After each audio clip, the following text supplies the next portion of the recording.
आज आपण घरच्या घरी टोनर कसं बनवायचं ते बघणार आहोत।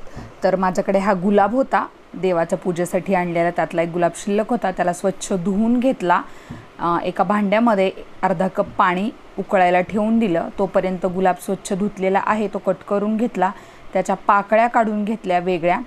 सध्या मी एकच गुलाब वापरते, तुम्ही खूप प्रमाणात सुद्धा हे करून ठेवू शकता।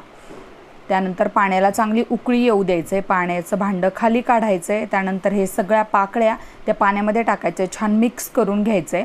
हाताने तुम्ही ह्या पाकळ्या थोड्या वेळाने पाणी कोमट झाल्यावर चुरून घ्या, एकदम बारीक कुस्करून घ्या। एक 10-15 मिनिटं हे मिश्रण असंच ठेवायचं। त्यानंतर गाळून घ्यायचे आणि मग स्प्रे बॉटल जी असते त्यामध्ये हे मिश्रण भरून ठेवायचे। फ्रीजमध्ये हे 7-8 दिवस व्यवस्थित टिकतं। जर तुम्हाला भरपूर प्रमाणात करायचं असेल हे मिश्रण तर तुम्ही पाणी चांगलं 10-15 मिनिटं उकळू द्यायचे, त्याच्यात गुलाब पाकळ्या टाकायच्यात आणि गॅसवरती हे मिश्रण उकळू द्यायचे 10-15 मिनिटं आणि मग ते तुम्हाला बॉटलमध्ये भरायचे।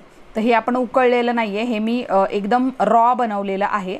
तर चेहरा वॉश करून झाल्यानंतर चेहऱ्यावरती असं स्प्रे करायचे। होममेड टोनर तयार आहे।